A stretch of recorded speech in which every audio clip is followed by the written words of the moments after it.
Hello and welcome to The Blank Potato. This horror story is uploaded by Reddit user Sublime. If you want to learn more about the author, link in the description. And the title of the story is I Drew Something That Wasn't There. Before I start, I would just like to invite you to please like this video, subscribe if you haven't already, and click that notification bell so you won't miss any of my future uploads. So, get comfy and let's begin. Hey Noah, can you draw us? My friend, Joey, practically begged me on his hands and knees, pulling his girlfriend close to him. Cindy nodded in agreement with her boyfriend's request. I raised an eyebrow, chuckling to myself. You do realize you'll have to stand still for a while. I can only really draw still live stuff. They both shrugged it off, already sitting in a position they could hold for a while. I grabbed my sketchbook and got to drawing. It didn't take long to sketch out their forms, followed by the details that would make each of them unique. The freckles across Cindy's mouth, the muscles along Joey's arms, the way her hair sort of swirled like a tornado. As I leant back to take a peek at the finished product, I realized I had accidentally drawn Joey's hand on Cindy's shoulder, or at least, I thought it was Joey's. They were not even remotely similar.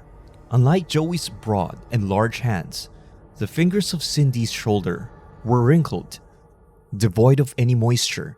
Long, rotting nails jutted out like bones from the tip of its fingers, digging into Cindy's hot pink blouse. I looked over at her, but there was no hand to be there. Just as I went to erase the decrepit limb, Joey took the book out of my hand. Cindy looked delighted, clasping her hands together. However, as her eyes traced the drawing, she must have hovered over the rotting hand because her face fell. She pointed at it, causing Joey's expression to drop with hers. After a moment, his face lit up with laughter. Oh man, that actually freaked me out for a moment. You're such an artist. He squeezed her shoulders, smiling at me. Thanks, Noah. Cindy thanked me, half-heartedly, not so psyched about the weird hand.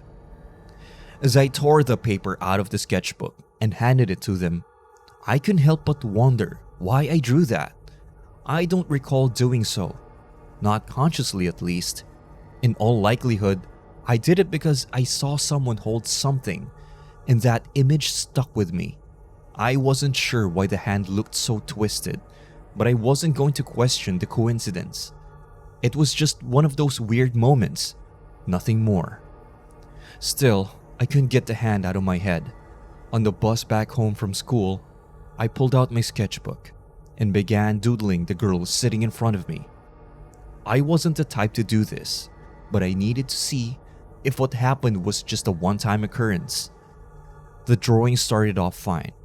She was wearing a dark coat and was staring at the phone in her hand, brown hair draping over her face. That should have been all that there was. But my hand continued to move. I began drawing another figure, this one far more inhumane, with decomposing skin, gnarly bones protruding from underneath. Slowly, its form became more apparent. Though humanoid, it was obviously anything but human.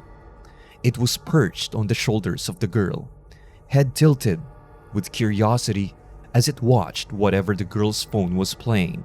Where eyes should have been were instead replaced by hollow sockets, flies entering and exiting, its mouth agape and forever held in an expression of shock, seemed to sag, the skin connecting the jaw and the skull teetering on the edge of ripping apart. Despite the fact I couldn't see it, I was able to draw the thing with extreme detail. Each pore, each blemish, every wrinkle, each hair, everything about it was etched into the paper with perfect accuracy.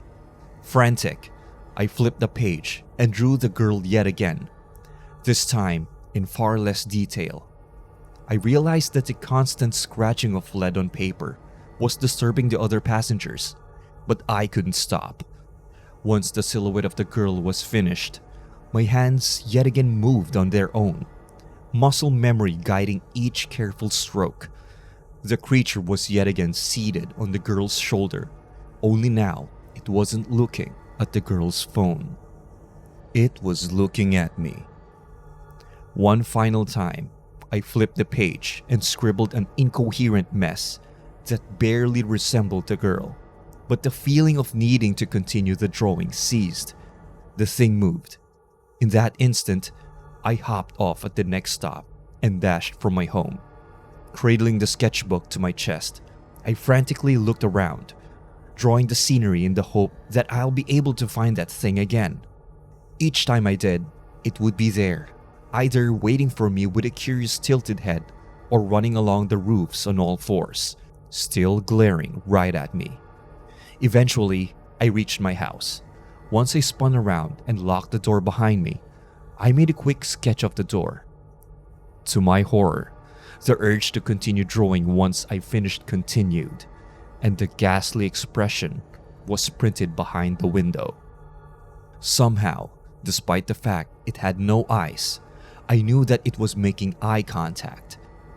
Scared beyond belief, I ran to my room, barricading it with my bed and dresser, then huddled in the corner on the opposite side of the door. I began feeling the pages withdrawing after drawing of the entrance. At first, there was nothing special in the first 30 or so pages, but then came those nails, those long, black talons that held the bottom of the door, trying to pry it open. I tried and tried, each drawing showing the thing's hands in a different position. I thought it would give up, but I'm on my third sketchbook now, and it still hasn't let up.